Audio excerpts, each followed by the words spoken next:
Do you want more? More time, more balance, more love, more sex, more money, more real, and less bullshit? This is the Women Wanting More podcast with Dr. Karen Osborne. Real life, real stories, plus real tips to get you more of what you want.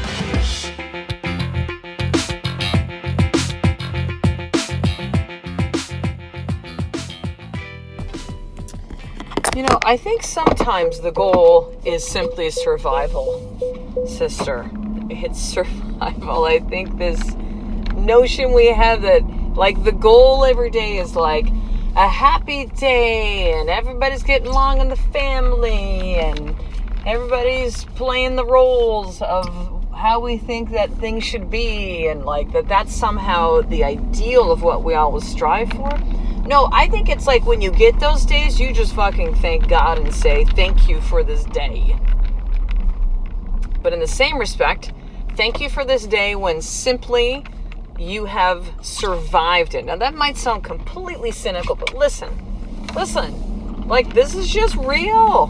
This is real. Let me give you two great examples. One which just came to me with today, which is why I'm recording this podcast episode, but I remember also, I'll give you another example, when after my son Tyson was born, and we adopted actually both of our boys, and so like I was able to get to the gym, right? I didn't birth my children, and so I could do that, but you know, the exhaustion, like none of the other stuff is really different. It's just the exhaustion, the trying to figure stuff out.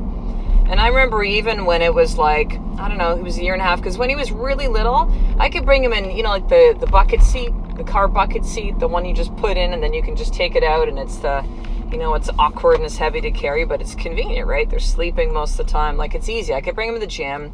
Even when we starting to crawl around, not a big deal. And then up until maybe a year and a half, sometimes if he was kind of, he really wanted me or something, I would just grab him during workouts and he would be part of my workout in CrossFit. It would be a modified CrossFit workout, like step ups with my baby as opposed to box jumps, right? Like I just found a way. It was just whatever. But then it got to a point where because they would often have like a little babysitting section, the kids just kind of hang out, but it was just so disruptive. I couldn't get anything done. It wasn't fair to him. And so my goal after that point, and this is for me that, you know, lifted heavy and like PRs and really pushed myself and go, that suddenly my perspective on what my win was no longer a PR, meaning personal record, meaning this is the heaviest weight I've lifted a certain number of times or one time, or I've hit a benchmark workout and I've got a better time. I'm faster, like whatever, right? That would be considered like a PR. My PR was simply showing up at the gym. That's simply getting to the gym. And I would look around at others because I couldn't bring Tyson with me. And so it was tricky. I would get to the gym. I'd probably get to CrossFit like twice a week. It was just with, you know, working in the practice and managing him and both my boys, even when Kai came along, were not good sleepers. So managing that with such little sleep, that simply to show up and to do the workout, modified if necessary, was a win. I didn't give a rat's ass about PRs anymore. I didn't care about getting up on the board. I still pushed myself. I still did my best every single workout. But it was simply the showing up that became a win. And so it reminded me today as I'm dropping off both my boys. I now have 2 boys to drop off. My youngest Kai's in kindergarten and my oldest Tyson is in grade 3. And with the kindies, they have to like line up and the teacher kind of brings them in, right, to the classroom. I don't know why they do that, by the way. Why do they do that? If there's any teachers that can like help to explain to me, are they just trying to do the conditioning of creating our children to be sheep and to follow it? Is that what that is?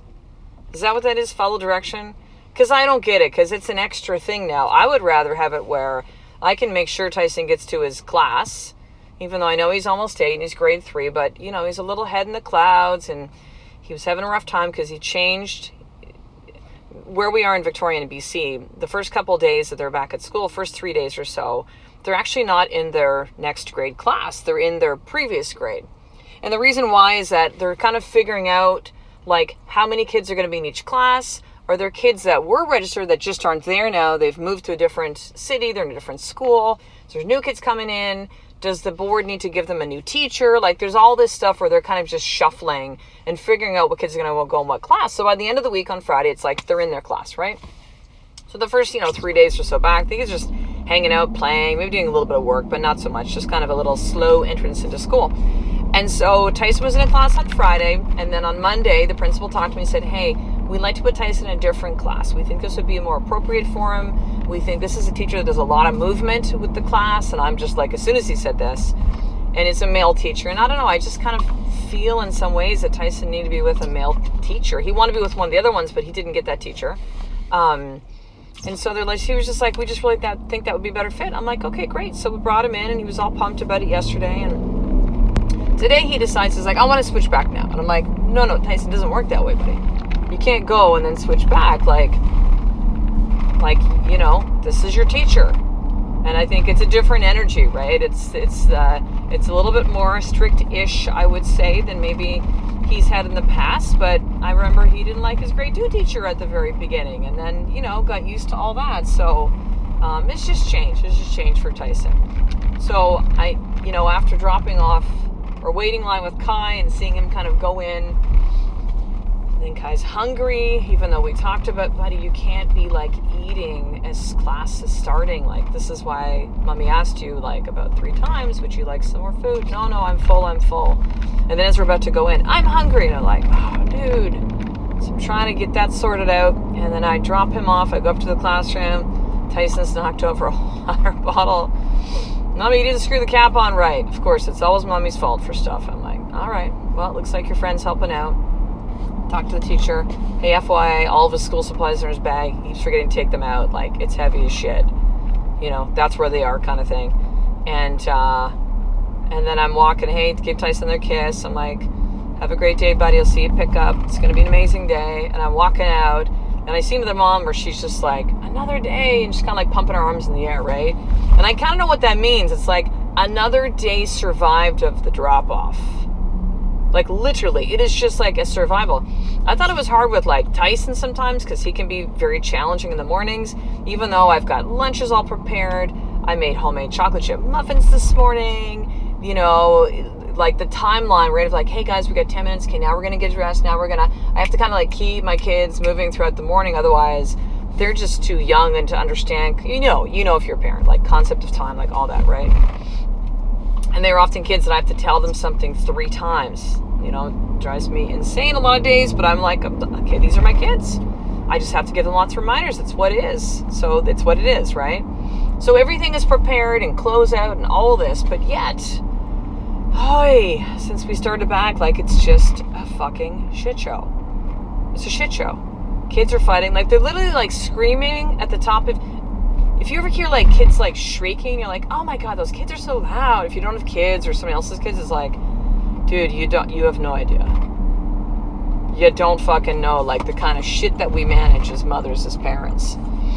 And after I said to the boys calmly, you guys do that again, you scream in my vehicle like that ever again, you will lose your iPads for a week.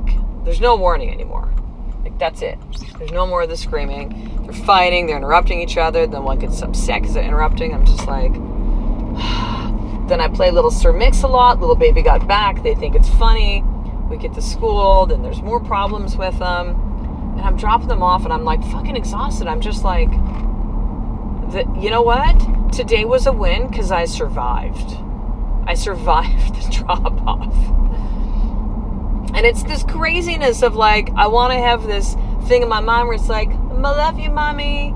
Yay. Like, they're holding hands and they're walking in, when really it's like, the reality is that's not going to be a lot of the days. And if we hold ourselves to that standard, we're fucked. Like, you will literally feel like you failed time and time again. And so I think there are times in life where it's like, just getting through it is okay. It's okay for survival to be a strategy. Now, if you use that strategy for all of life, well, then you're F with that too. Like, no. Life is not meant to be about survival. But there are some moments where you just have to go, you know what? I just got through it. I just was able to complete it. Say going back to CrossFit, like a hard workout, like you might have times where you just feel like you got your butt kicked. And you're like, but it doesn't normally that way, and how come it was so hard today? And you can beat yourself up, or you can just say, you know what? Here was the win today. I got to the gym and I finished, or I did the workout, or I did my absolute best on that day. Like, and that is enough. Do you get this? Your best is your best each day. They're not going to all be gold star moments. Mothers, fathers, sisters, like, they're not. They're not. So how about we just stop pretending that that's the way that we think it's supposed to be, or playing along with the game that you see in the fantasy world of social media, and you see in the lies that a lot of families are telling. Because quite honestly, those that only put on the good front, I love you, but I'm still going to call you a liar because you're not really sharing the honest truth. And so like I roll up and I got Kai and I got Tyson and my friend Natalie, who has her youngest son is in my youngest son's class, and her daughter was in Tyson's class last year, her oldest daughter. And so we're talking, and I'm just like, dude, the two kids drop off is a completely different flavor here. And she's like, I know, like, she's like, her oldest daughter, she's like, yep, she's kind of sick today. We got a bucket in the car, and we're just having that conversation, that moment of like, oh my God, like today, again, the goal is survival. That's it, survival. And like, that is completely okay. Don't you dare make yourself feel bad. Don't feel guilty if that's your MO for today, particularly if you have children.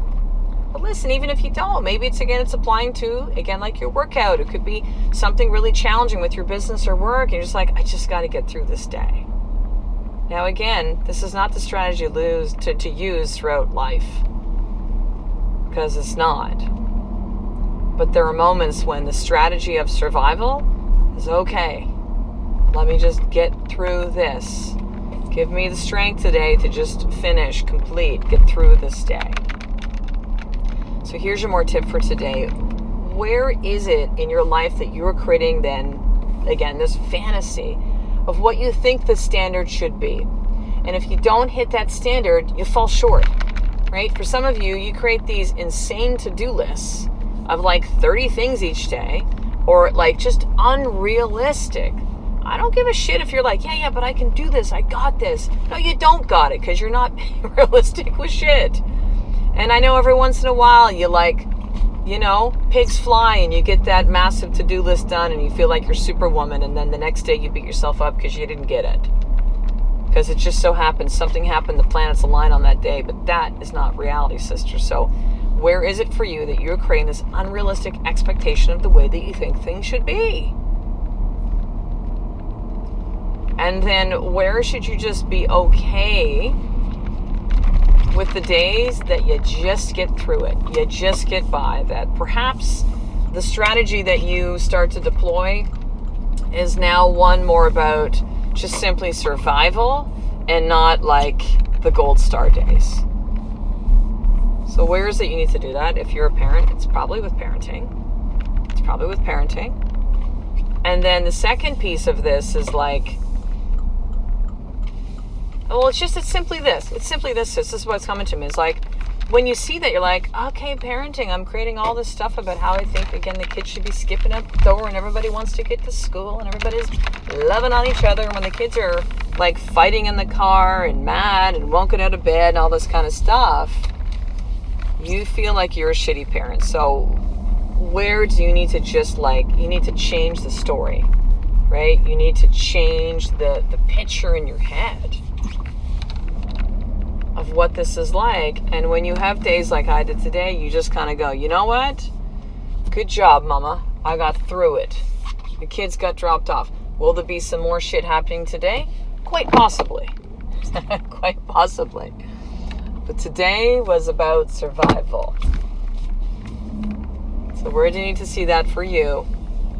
And to give yourself that mulligan is be okay with that. To be okay with that. It's okay, go ahead. So, there you go, sister. I will talk to you in the next episode. A Life of More is one step away from you being easy on yourself and deploying survival in the days that are difficult. Not every single day, but sometimes understanding that survival is the name of this game. I love and appreciate you. To get the show notes of each Women Wanting More episode, including the How to Get More tip, subscribe to the newsletter at drkarenosburn.com/newsletter.